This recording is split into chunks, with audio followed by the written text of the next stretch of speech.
Assalamualaikum warahmatullahi wabarakatuh. Raditu billahi rabba wa bil islami dina wa bi Muhammadin nabiyya. Subhanaka la ilma lana illa ma 'allamtana innaka antal alimul hakim. Rabbi zidna ilma warzuqna fahma.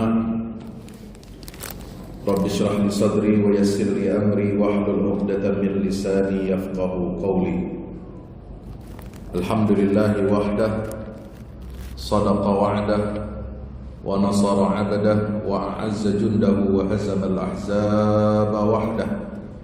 Asyhadu an la ilaha illallah wahdahu la syarika lah, wa asyhadu anna Muhammadan 'abduhu wa rasuluhu la nabiyya ba'dah. Allahumma salli ala Muhammad wa ala ali Muhammad. Assalatu wassalamu alayka ya Rasulullah. Bapak Ibu hadirin hadirat jamaah majelis taklim kaum ibu Masjid Al-Mujahidin, betul? Yang insyaallah mudah-mudahan kita semuanya senantiasa diberkahi dan diridhoi oleh Allah Subhanahu wa ta'ala. Mudah-mudahan kehadiran kita di majelis yang mulia ini menjadi asbab hidayah, menjadi asbab turunnya rahmah, menjadi asbab kita semua mendapatkan maghfirah, ampunan dari Allah Subhanahu wa ta'ala atas semua dosa-dosa kita. Kita doakan yang sakit mudah-mudahan diberikan kesembuhan oleh Allah. Yang masih ada hutangnya mudah-mudahan segera dilunasi oleh Allah, amin. Yang kehilangan barang mudah-mudahan bisa dikembalikan kembali oleh Allah Subhanahu wa ta'ala. Dan mudah-mudahan apa ujian dan musibah yang menimpa kita semuanya, mudah-mudahan menambahkan kita untuk menjadi dekat kepada Allah Subhanahu wa ta'ala. Sakit yang kita alami mudah-mudahan menjadi asbab turunnya rahmat dan ampunan atas dosa-dosa kita. Dan mudah-mudahan kita doakan saudara-saudara kita yang masih terbaring sakit di rumah sakit atau dirawat di rumahnya masing-masing, mudah-mudahan segera diberikan kesembuhan oleh Allah. Yang juga saudara-saudara kita yang mendahului kita yang meninggal dunia, terutama pada hari ini saya ingin menyampaikan berita duka. Inna lillahi wa inna ilaihi raji'un. Telah berpulang ke rahmatullah seorang guru umat, seorang penggerak mujahid kemakmuran masjid yang menjadikan masjid sebagai contoh peradaban Islam di Indonesia. Telah berpulang ke rahmat Allah pada pagi dini hari tadi di Rumah Sakit PKU Muhammadiyah Yogyakarta. Allah yarham Kiai Haji Muhammad Jazir ASP. Mudah-mudahan Allah ampuni segala dosanya, Allah terima semua amal ibadahnya, dan Allah tempatkan beliau di surganya. Dan mudah-mudahan keluarga yang ditinggalkan diberikan kesabaran, ketabahan, dan mudah-mudahan kita semua dapat berjumpa dan berkumpul kembali di dalam surganya Allah Subhanahu wa ta'ala, amin ya rabbal. Allahumma ighfir lahu warhamhu wa'afihi wa'fu anhu wa akrim nuzulahu wa wassi' mudkhalahu wa abdilhu daran khairan min darih wa ahlan khairan min ahlih wa naqqihi minadh dhunubi wal khataaya kama yunqqa ath-thawbul abyadu minad danas waghsilhu bil ma'i wath thalji wal barad. Rabbana atina fid dunya hasanah wa fil akhirati hasanah wa qina adzaban nar. Wa sallallahu ala Muhammad wa ala alihi wa sahbihi wasallam walhamdulillahi rabbil alamin. Ibu-ibu sekalian yang dirahmati Allah, barangkali saya Al-Fakir baru pertama kali hadir bersilaturahim di depan jamaah ibu-ibu Masjid Al-Mujahidin ini. Saya rasanya jadi minder. Ya, karena ini rasanya saya seperti berada dalam kisah novel. Ya, kalau novel zaman dulu Dulu ada judul novelnya Perawan di Sarang. Di sarang apa? Sarang penyamun. Kalau pagi ini saya perjaka di sarang ibu-ibu, di sarang emak-emak. Ya. Masya Allah, tabarakallah, alhamdulillah. Barangkali juga pernah kita bersilaturahim, tetapi tidak di dunia yang nyata, bisa tatap muka seperti ini. Barangkali pernah ada yang barangkali ya, saya bukannya GR. Barangkali ada yang pernah menyaksikan saya di TV One, di program Damai Indonesiaku setiap hari Sabtu dan Ahad. Ya paling tidak muncul saya situ sekali sebulan. Alhamdulillahirabbil alamin. Mudah-mudahan perjumpaan kita ini menjadi asbab rahmat, menjadi asbab hidayah, dan mudah-mudahan menjadi penguat tali ukhuwah di antara kita semuanya. Amin ya rabbal alamin. Ibu-ibu sekalian dirahmati Allah, saya hadir di sini dalam rangka memenuhi undangan safari dakwah ya yang diselenggarakan oleh Majelis Tabligh Muhammadiyah Banjarbaru. Saya menginap di Banjarbaru dan mengisi insyaallah sampai hari Sabtu yang akan datang tanggal 27 Desember. Tadinya diminta sampai tanggal 28. Saya bilang nggak bisa, saya harus cepat-cepat pulang. Karena namanya laki-laki kalau disarang perempuan ini bahaya kalau lebih dari 1 minggu. Ya, nanti ada macam-macam ya. Nanti bahaya, nanti istri saya nanti datang kemari menginterogasi ya, karena jarang di rumah saya ini.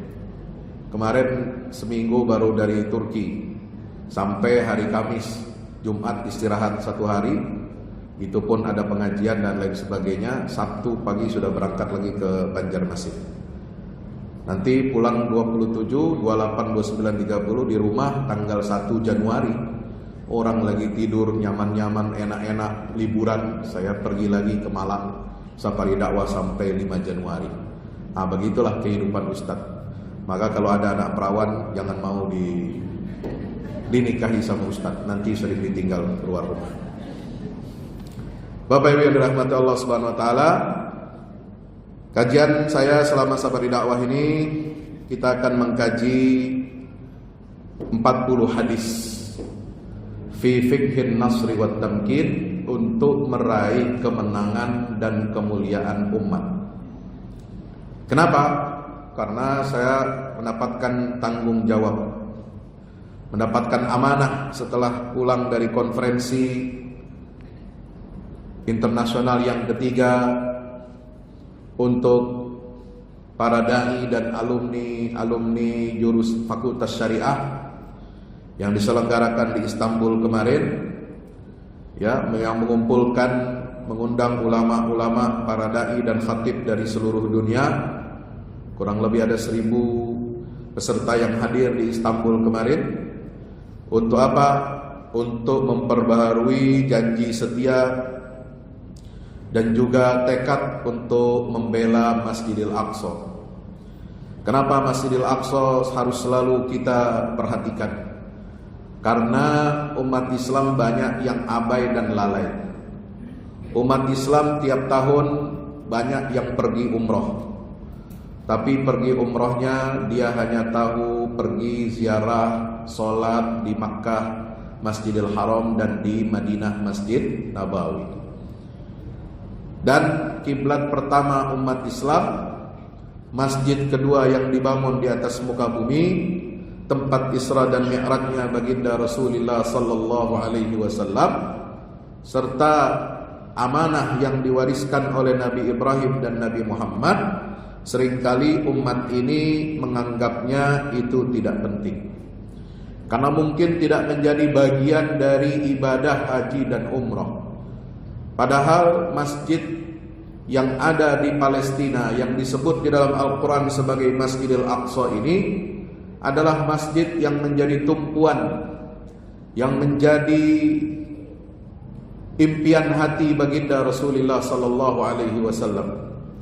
Beliau senantiasa sebagaimana diriwayatkan oleh istrinya Aisyah radhiyallahu anha, putri Abu Bakar Siddiq radhiyallahu anhu. Beliau bercerita, setiap malam Nabi Muhammad itu tidak pernah tidur sebelum membaca surat Az-Zumar dan surat Al-Isra. Surat apa? Az-Zumar dan Al-Isra. Sekarang saya mau tanya, kira-kira ibu-ibu sebelum tidur baca apa? Halo? Baca apa? Hah? Al-Muluk. Al-Muluk bagus dibaca Al-Muluk. Tapi Al-Muluk bagusnya dibaca setelah maghrib. Ya, setelah sholat maghrib. Baca surat Al-Kahfi seminggu sekali, hari Jumat atau malam Jumat. Baca Al-Muluk, Al-Waqi'ah, kemudian Ar-Rahman bisa kapan saja, tapi bagusnya habis maghrib, walaupun Nabi tidak menentukan waktunya. Tapi yang sering kita lupa, ada sunnah Nabi sebelum tidur malam, la yanamu ala firashihi hatta yaqra'a suratay Az-Zumar wal Isra. Tidaklah tidur Nabi di atas tempat tidurnya, kasurnya, melainkan beliau terlebih dahulu membaca surat Al-Isra dan surat Az-Zumar. Kalau kita sebelum tidur yang kita baca adalah WA dan grup-grup WA. Sebelum tidur tengah malam sampai suami terbangun, ternyata di dalam selimut istri wajahnya bercahaya. Sedang apa? Sedang check out keranjang oren. Tring tring tring tring tring tring tring. Waduh. Baru pesan apa, Bu? Baru pesan jilbab. Ini bagus ini. Warnanya ini, modelnya. Wah. Ini lagi bajunya keren ini, Pak. Ya, ada lagi kaos kakinya. Waduh, warnanya mantap-mantap. Sandal, sepatu. Wah, apa yang belum lagi? Oh, ingat anak cucunya juga dibelikan. Masya Allah, ya. Sebelum kita tidur, Nabi SAW mencontohkan kita untuk membaca surat Al-Isra. Kenapa? Karena beliau rindu kepada peristiwa Isra dan Mi'raj.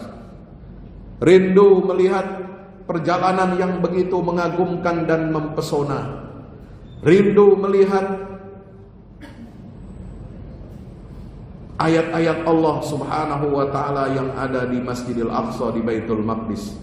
Rindu dengan Qubbatus Sakhrah. Rindu dengan semua tembok-tembok yang ada di Baitul Maqdis. Beliau sampai menghitung melihat bagaimana pintu-pintunya, jendela-jendelanya, dan bagaimana beliau terharu di malam Isra dan Mi'raj itu memimpin sholat berjamaah yang menjadi makmumnya adalah 124.000 dan Nabi. Alhamdulillah. Kalau saya Ustadz mimpin sholat, paling yang menjadi makmum ya hanya segelintir orang. Kalau Ustadz menjadi imam sholat subuh, menjadi imam sholat maghrib, sholat isya, ya makmumnya paling hanya 2-3 saf. Kecuali hari Jumat penuh masjidnya. Tapi itu pun penuh masjid, yang menjadi makmumnya ya banyak di antara kita ini. Dan apalagi imamnya itu adalah orang-orang yang banyak melakukan perbuatan dosa. Ya. Tapi kalau Nabi Muhammad SAW sholat di Masjidil Aqsa pada malam Isra dan Mi'raj itu, beliau menjadi imam yang makmumnya adalah 124.000 dan 124.000 Nabi dan Rasul. maka itu adalah sholat jamaah terbaik sepanjang masa. Kenapa? Karena Nabi dan Rasul itu terjaga dari perbuatan dosa. Kalau kita dikit-dikit dosa, betul? Ya kan? Dikit-dikit dosa. Baru bangun tidur udah bikin dosa. Baru ke toilet udah bikin dosa. Baru melangkah kaki keluar mau ke pasar udah bikin dosa. Baru ini itu udah banyak dosanya dah. Ya, satu hari ini kalau kita hitung dosa kita ini banyak sekali. Masya Allah. Makanya wajar kalau kita diminta oleh Nabi SAW agar apa?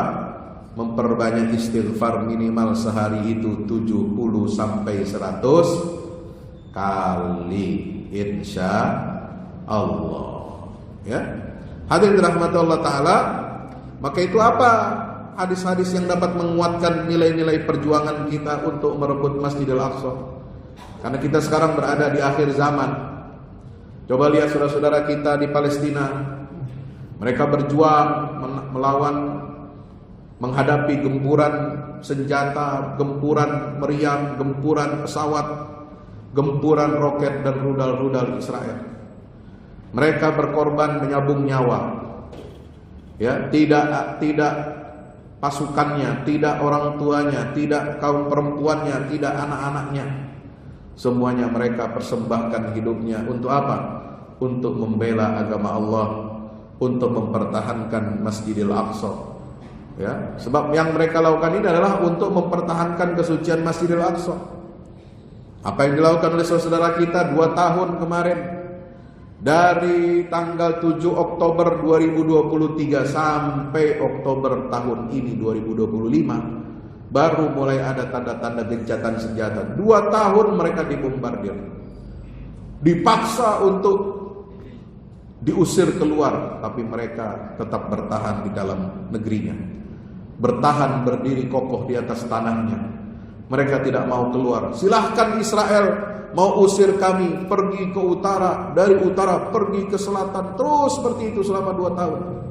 Tapi kita menyaksikan keteguhan hati rakyat Gaza, orang-orang Palestina, para pejuang, para mujahidin yang luar biasa. Sehingga apa?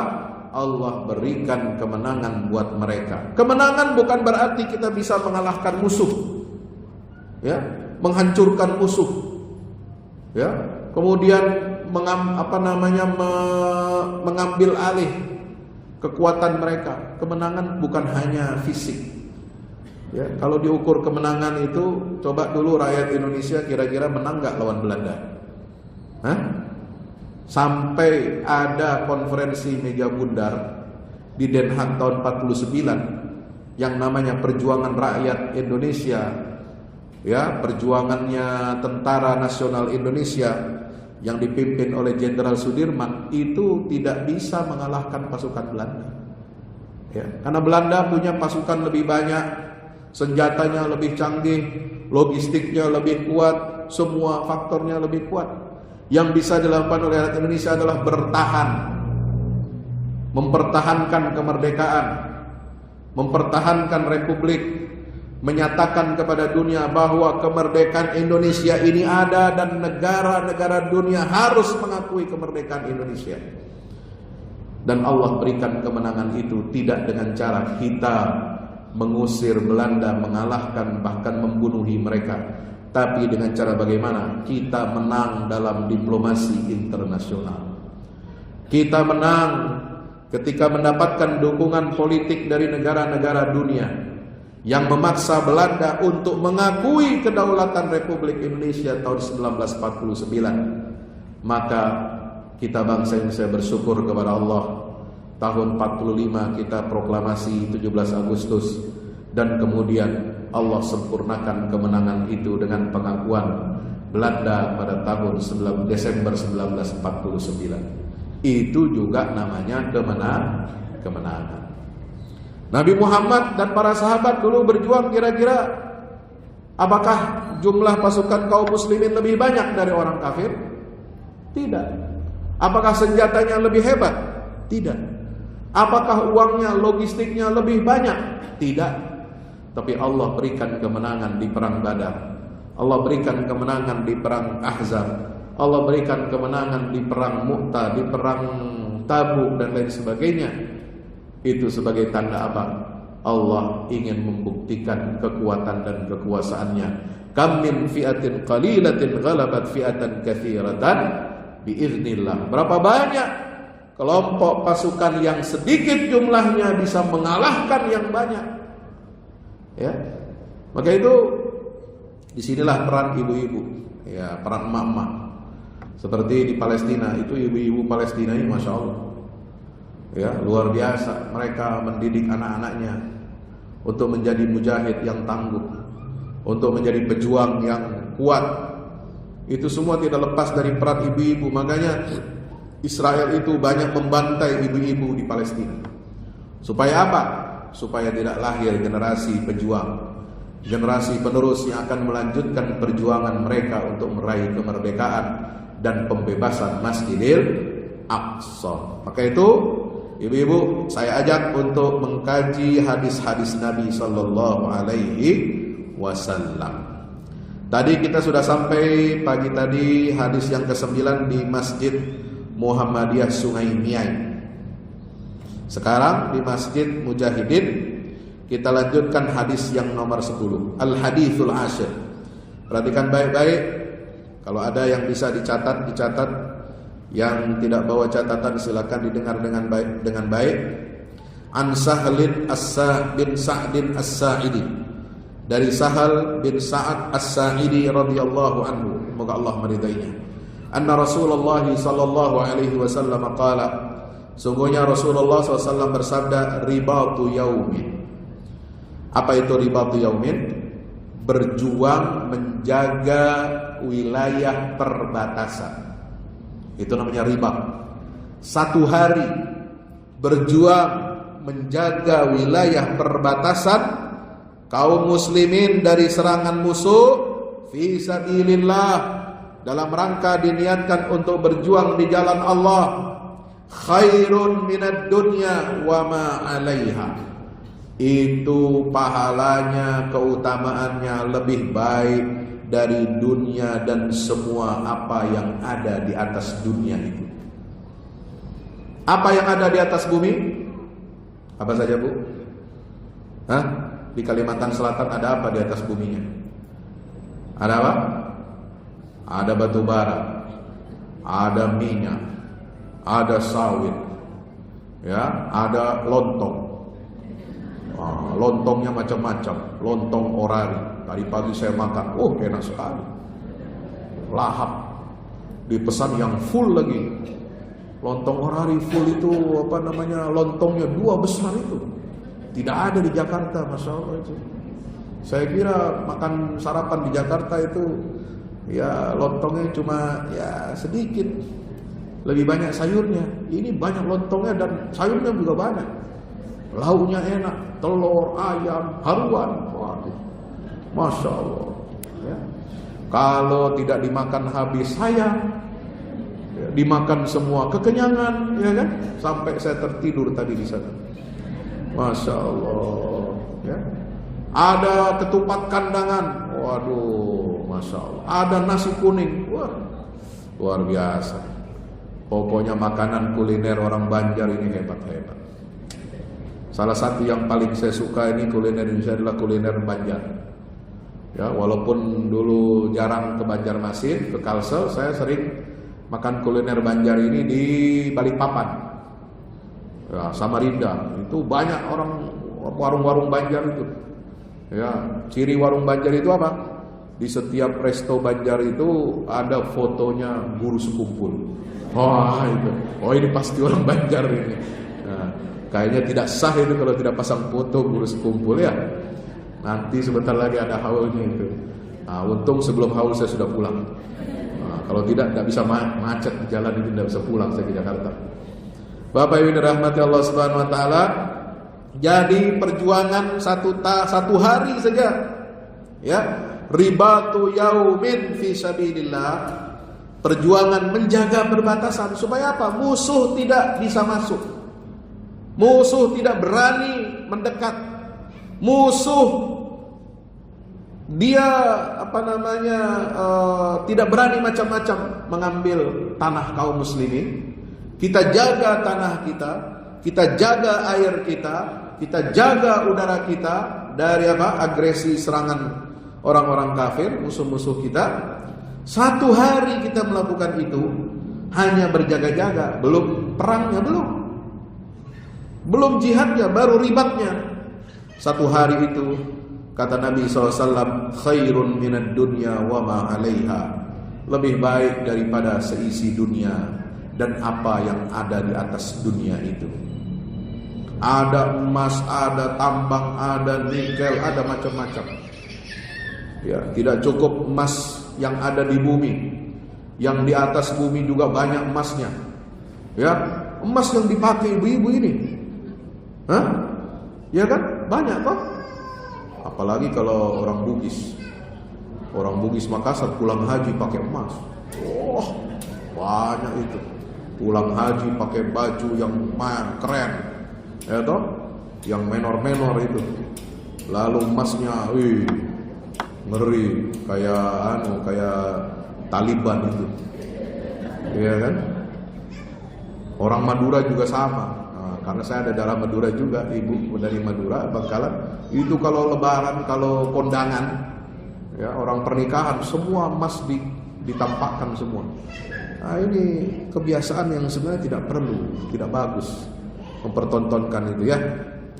Bapak itu semua lebih baik gitu. Jadi ribatu yaumin fi sabilillah khairun minad dunya wa ma 'alaiha. Kita punya uang, kita punya tabungan, kita punya emas, kita punya macam-macam surat tanah, apalagi yang kita punya, motor, mobil, rumah, apa semua.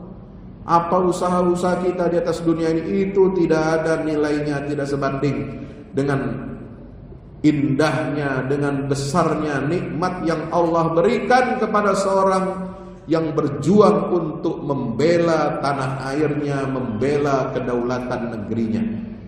Insya Allah. Wa mawdi'u sauti ahadikum minal jannah. Nah ini, lihat. Dan letak tempat, ya. Tempat apa? Tempat pecut. Tahu pecut? Kalau kuda, kalau ingin larinya cepat, diapain? Diapakan? Dipecut, ya. Ada perlombaan pacuan kuda. Ada juga yang mirip-mirip pacuan kuda itu kalau di Madura karapan sapi. Ada lagi kerbau. Ya, di mana itu? Di Lombok, di Bali mungkin ada, ya. Kalau di sini apa? Lomba pacuan hewan ada. Kalau di Arab itu onta. Iya. Ada lomba pacuan onta. Itu untuk bisa mereka lari dengan cepat, dipecut. Nah, kata Nabi SAW, wa maudhi'u sauti ahadikum minal jannah, subhanallah, ya.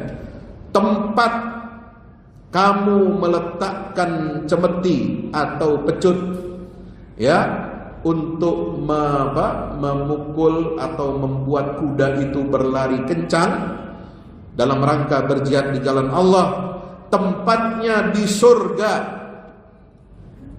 Itu cemeti untuk kita memacu kuda kita, ya, untuk berjihad di jalan Allah. Itu tempat cemetinya saja masuk surga. Paham? Bukan cuma orangnya masuk surga, ya. Cemetinya dan tempat kita menaruh itu cemeti untuk memacu kuda kita supaya lari kencang berdalam rangka berjihad di jalan Allah, itu ada di dalam surga. Khairun minad dunya wa ma 'alaiha. Tempat cemeti itu kan kecil, Pak, Ibu, ya. Tempatnya kecil, enggak banyak. Ya, enggak seperti kita naruh mobil, motor ada garasinya besar. Ya, kita taruh kita punya brankas. Brankas. Orang kalau kebanyakan emasnya taruh brankasnya, Pak. Brankasnya ada besar itu. Ya. Enggak cukup brankas. Ya, kalau koruptor itu dia bikin apa? Dia bikin bunker di bawah rumahnya. Ya, ditaruh duit. Ada yang kemarin ketangkap hakim Mahkamah Agung. Waduh, hebat itu. Itu ditemukan uang di rumahnya, bankernya hampir 1 triliun. 1 triliun uang cash. Saya pegang 1 miliar aja belum pernah. Ini 1 triliun. Waduh, 1000 miliar. Masya Allah ya. Tapi didapat dari cara-cara yang tidak halal. Itu nggak ada nilainya. Anda mau punya berangkas sebesar apapun, simpan emas, simpan uang, simpan perak, simpan perhiasan macam-macam, ya, itu tidak ada nilainya di sisi Allah Subhanahu wa taala kalau tidak digunakan untuk ibadah. Kalau tidak digunakan harta kita untuk infak di jalan Allah Subhanahu wa taala. Kenapa? Karena satu cemeti dan tempatnya untuk kita taruh cemeti itu untuk apa? Memacu kuda di jalan Allah.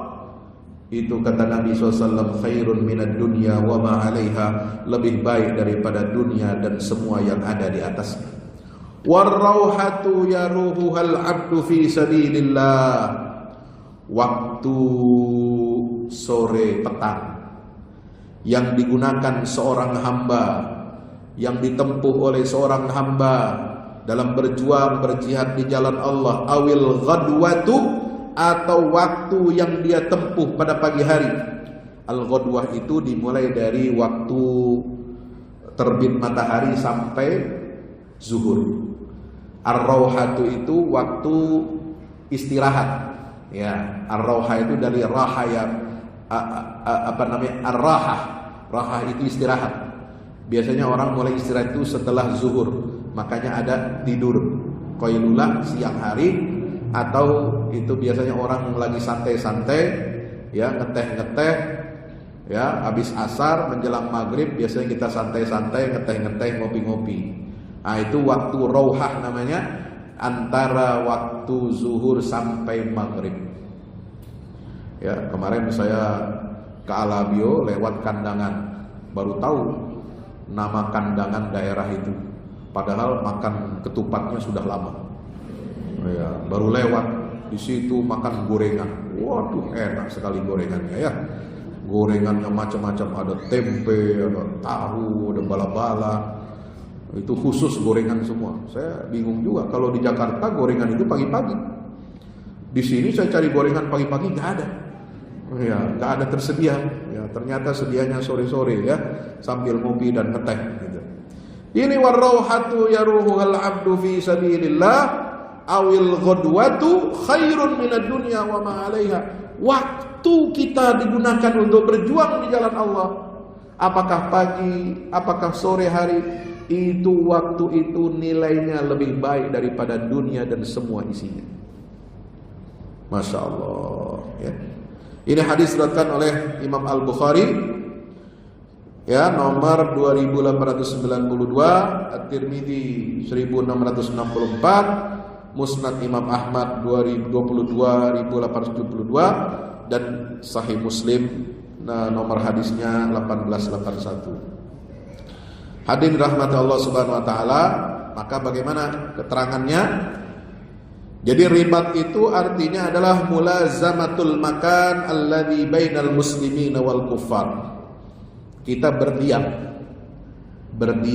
menjaga tempat, ya, atau wilayah yang menjadi perbatasan antara batas kaum muslimin dan orang-orang kafir.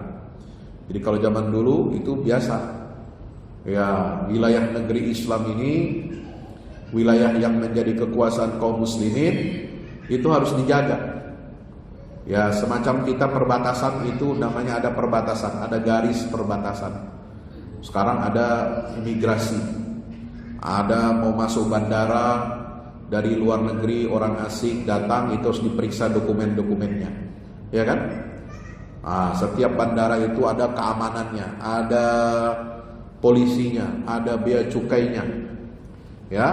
Supaya apa? Semua negara ini tahu siapa yang masuk, siapa yang keluar, apa yang dia bawa ketika masuk dan apa yang dia bawa ketika keluar. Jangan sampai seperti negeri Konoha, punya bandara khusus, negara tidak hadir, tidak ada polisi, tidak ada bea cukai, tidak ada tentara di situ. Nah, itu negara namanya Konoha. Ada yang seperti itu? ada bandara di situ, di tempat pertambangan nikel. Nauzubillah. Ya.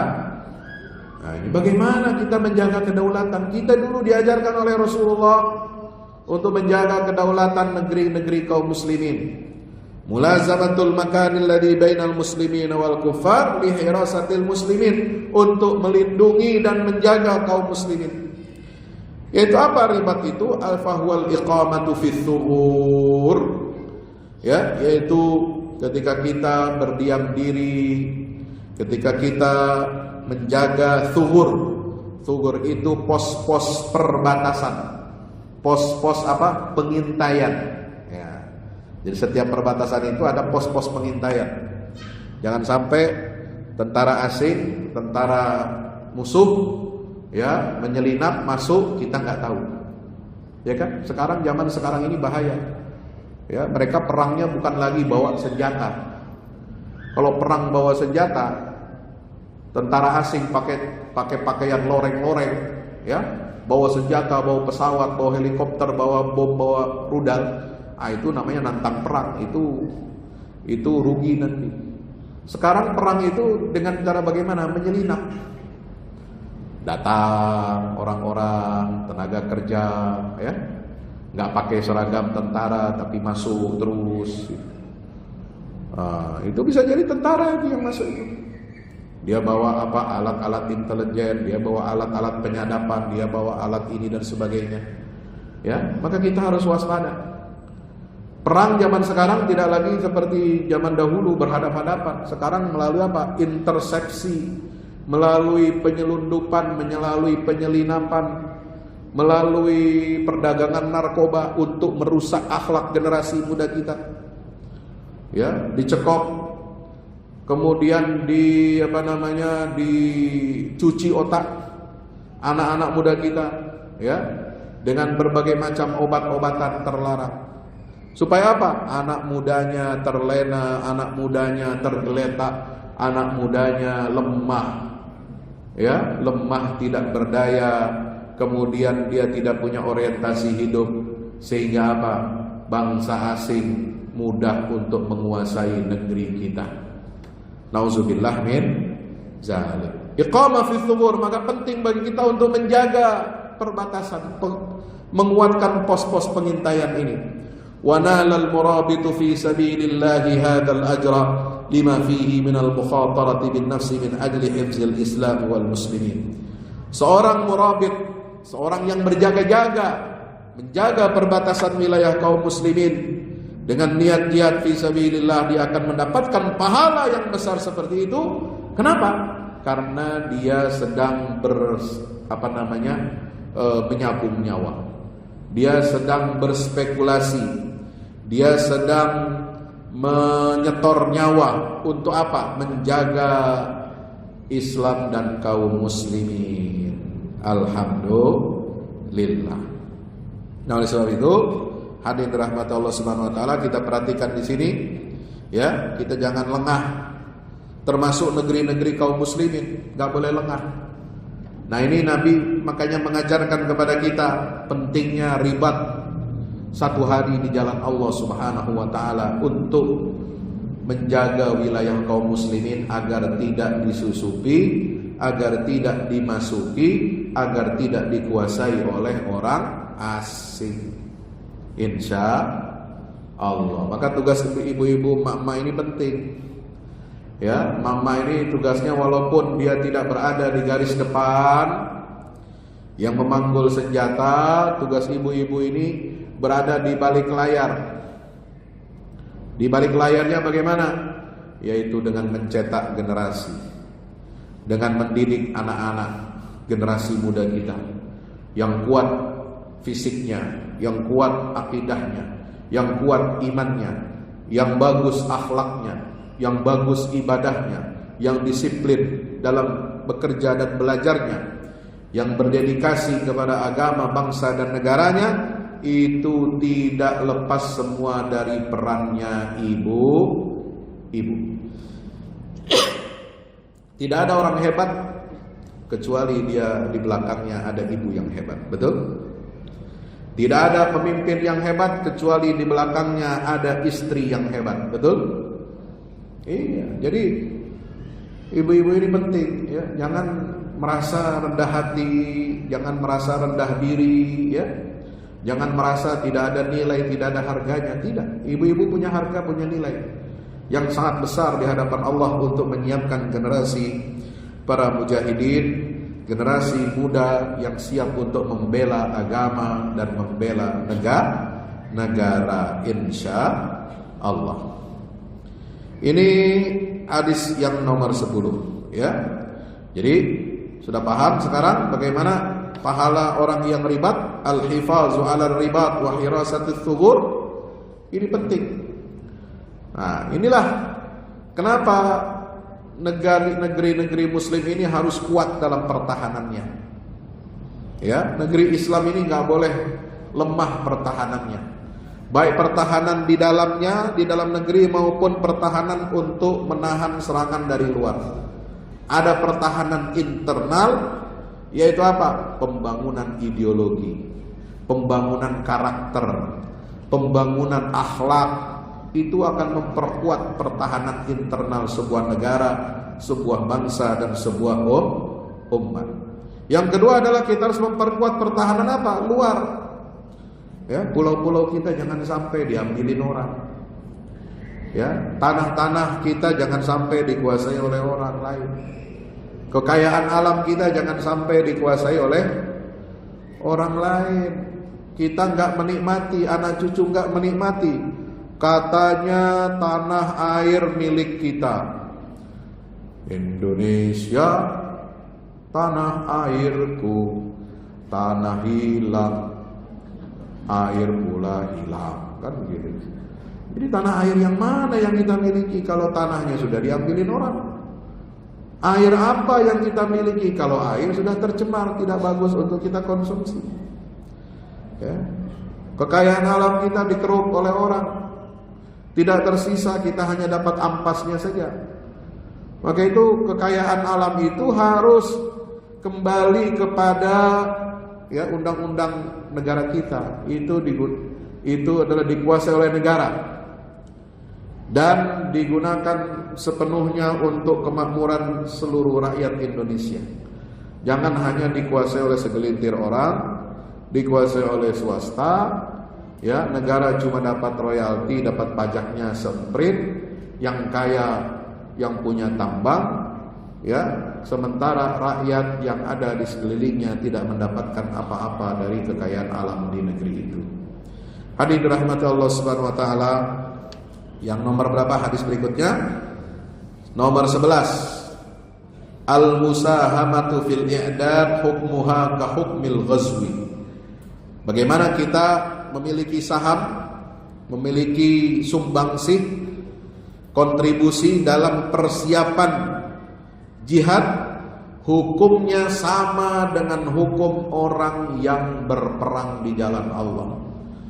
An Abi Abdurrahman Zaid bin Khalid al-Juhani radhiyallahu anhu, dari Abu Abdurrahman, yaitu namanya Zaid bin Khalid al-Juhani, semoga Allah meridainya. Qala, dia berkata, qala Rasulullah sallallahu alaihi wasallam, Rasulullah SAW bersabda, man jahaza ghaziyan fi sabilillahi faqad ghaza.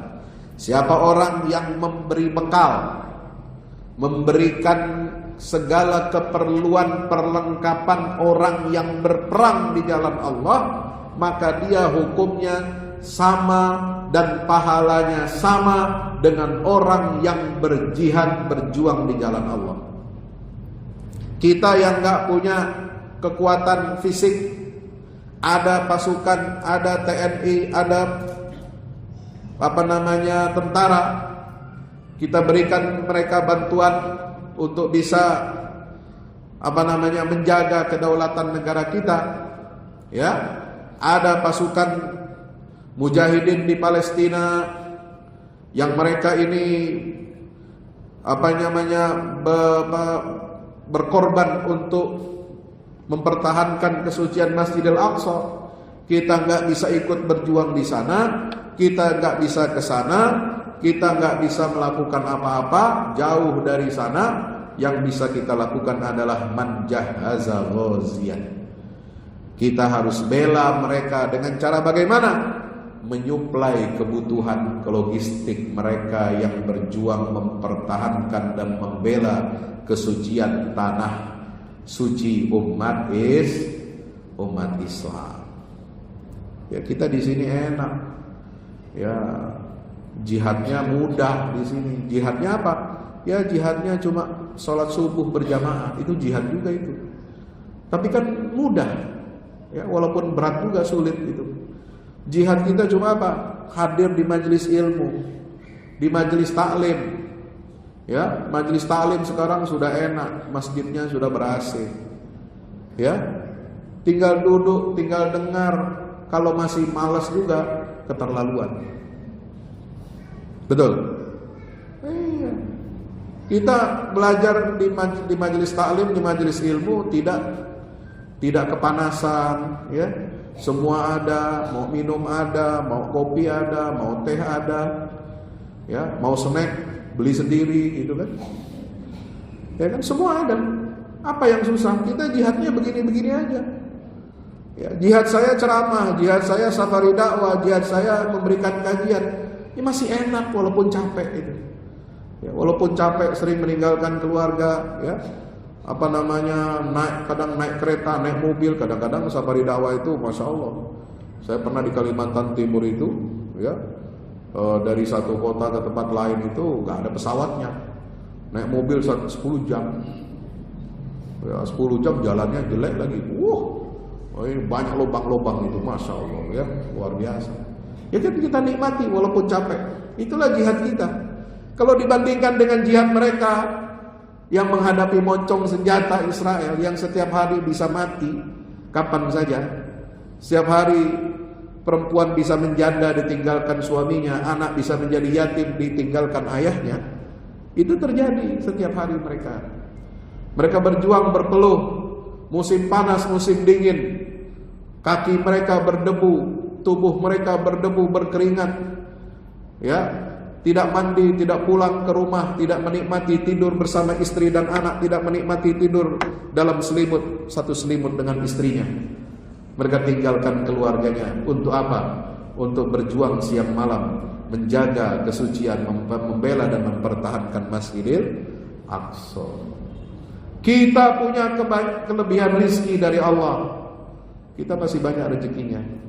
Apa yang bisa kita lakukan? Kita sumbang mereka, kita dukung perjuangan mereka, ya, dukung kirim makanan, dukung kirim logistik, dukung kirim obat-obatan, dukung kirim apa?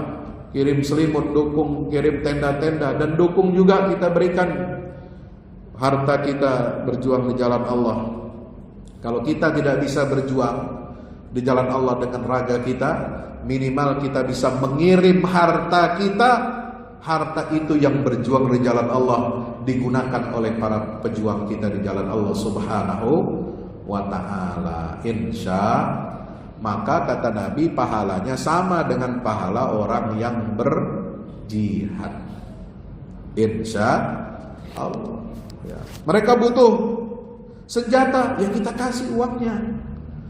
Nah, kan kalau kirim senjata dari sini tidak mungkin, ya toh? Kirim senjata, kirim senapan, kirim rudal, nggak mungkin dari Indonesia.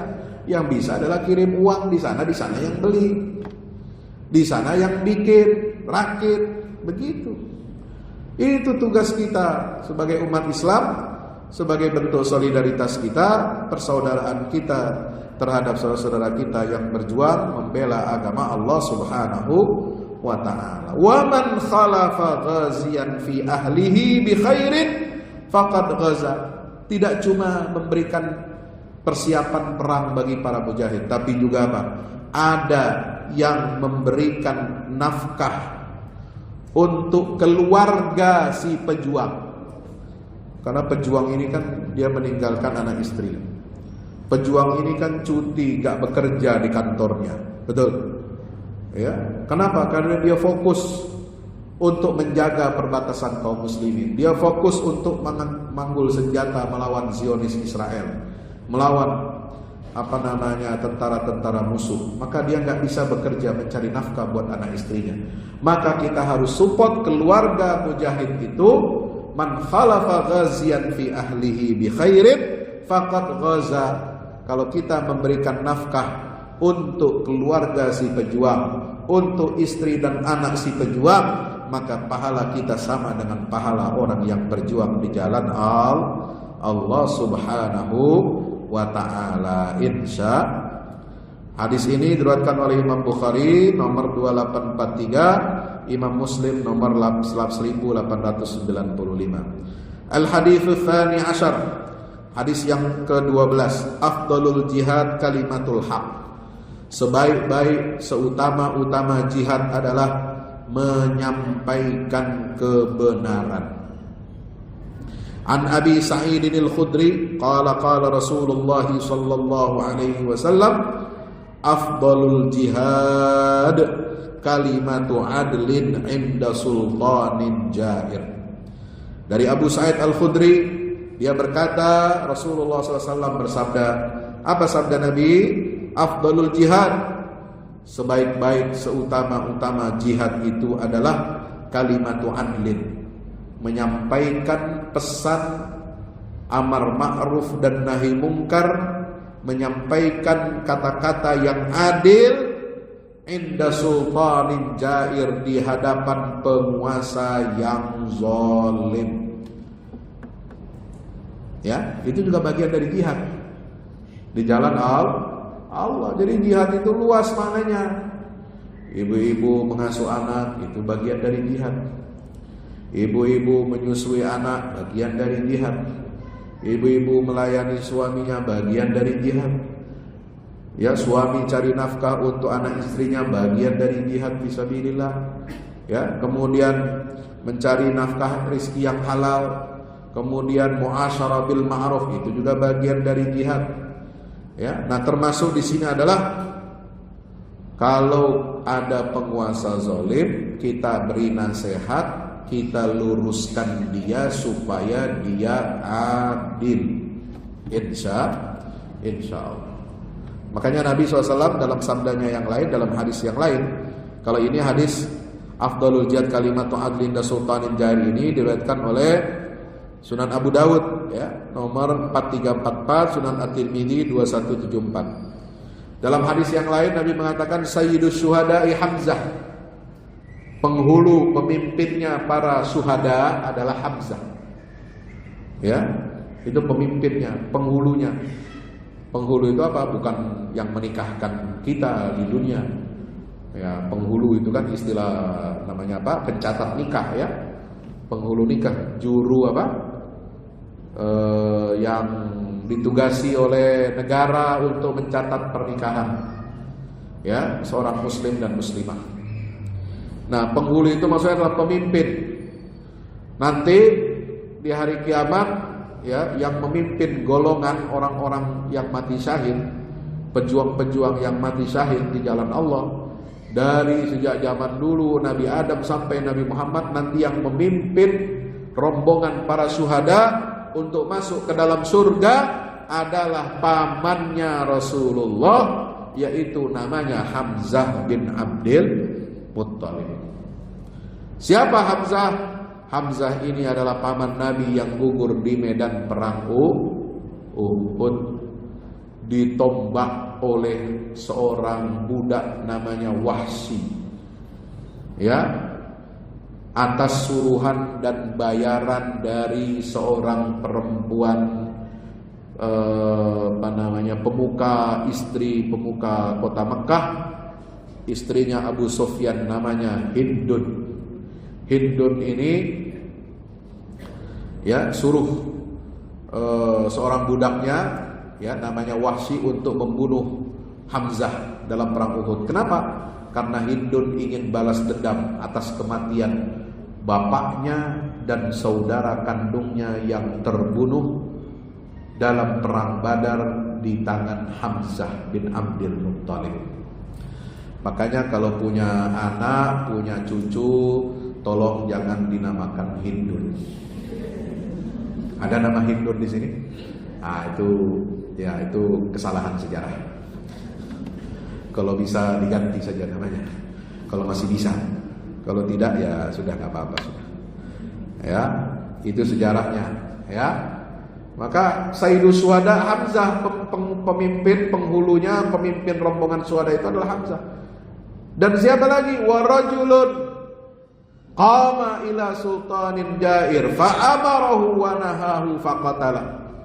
Kata Nabi, yang akan menjadi asistennya Hamzah bin Abdul Muttalib, yang akan menjadi pembantu pengawalnya Hamzah ketika memimpin rombongan syuhada masuk ke dalam surga, adalah seorang yang dia berani datang kepada penguasa zalim, lalu dia amar ma'ruf dan nahi mungkar, lalu kemudian karena sebab amar ma'ruf dan nahi mungkar itu dia lalu dibunuh oleh si raja zalim. Itulah syuhada, orang yang berani membela kebenaran, bukan berani membela yang bayar. Paham sampai sini? Insya Allah, ya. Hadirin dirahmati Allah Subhanahu wa taala. Hadis ya ini penting ya, karena sekarang apa? Kita juga perlu jihad untuk menegakkan kebenaran ini. Kenapa? Karena banyak, ya, tidak sedikit, ya, perjuangan umat ini digagalkan atau dihalang-halangi oleh penguasa yang zalim. Contohnya bagaimana Pak Ustadz? Tolong diterangkanlah. Bagaimana itulah ceritanya lah. Lah ini kan cerita khas orang Banjar ya. Saya dikit-dikit dibilang lah itu. Saya tunggulah Ustadz. Ustadz lah. Itu saya bingung juga bacanya WA ini kan. Dikit-dikit lah ini.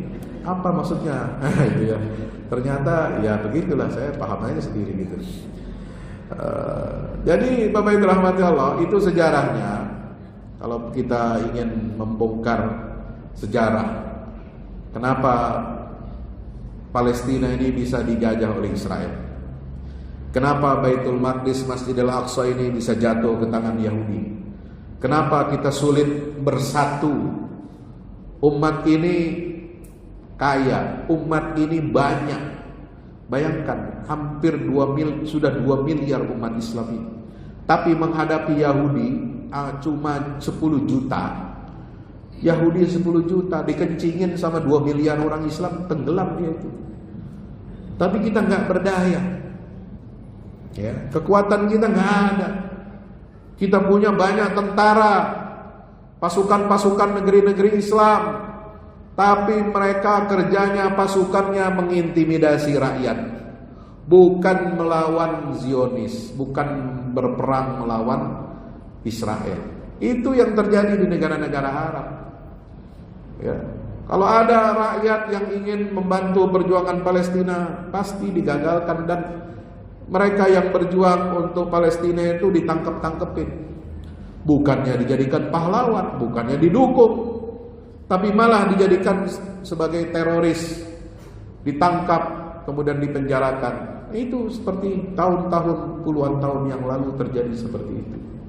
Banyak para mujahidin dari Mesir, dari Yaman, dari Irak, dari Syria dulu membela saudaranya di Palestina, ya, melawan tentara-tentara Zionis tahun 45 sampai tahun 48. Apa yang terjadi?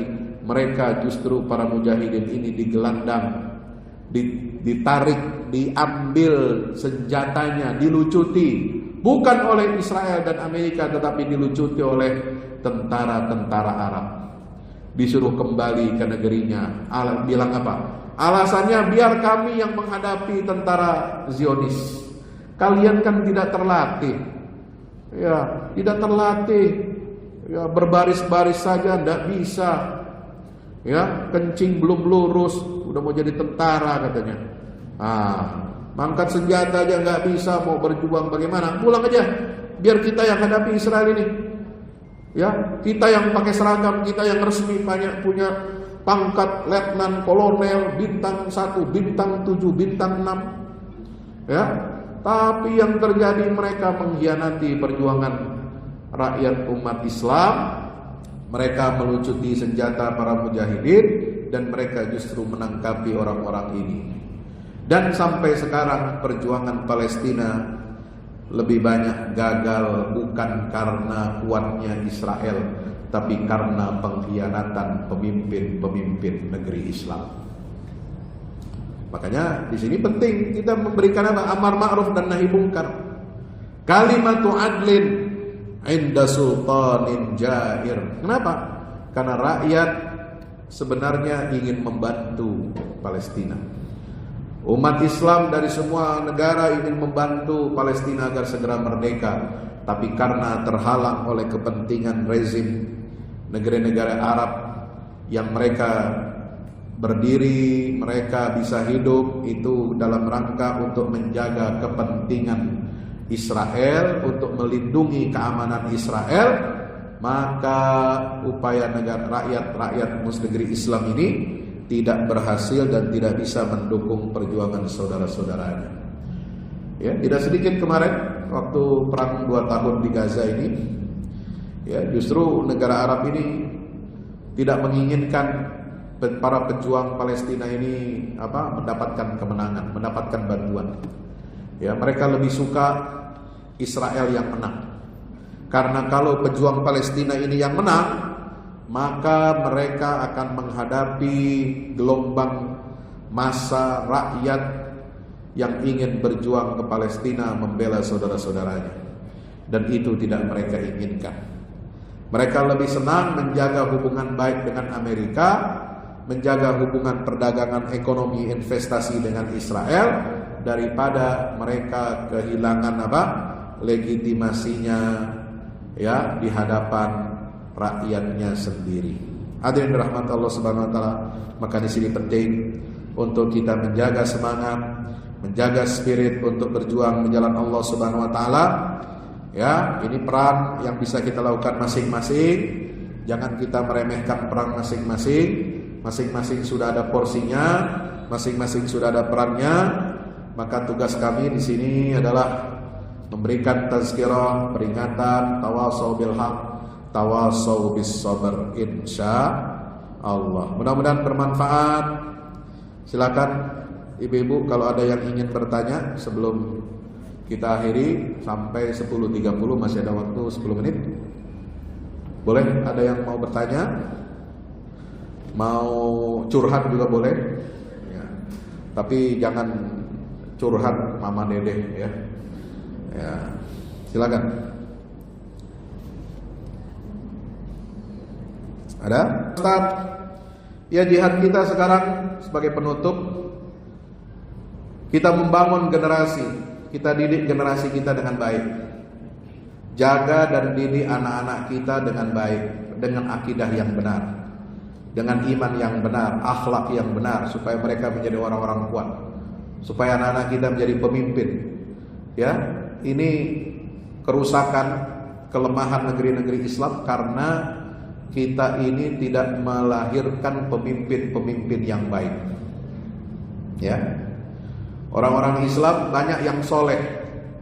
Orang Islam banyak yang soleh, rajin berderma, rajin sholat berjamaah, rajin puasa, rajin sholat sunnah, puasa sunnah, rajin umroh. Orang Indonesia paling rajin umroh, apalagi dari Banjar. Banyak.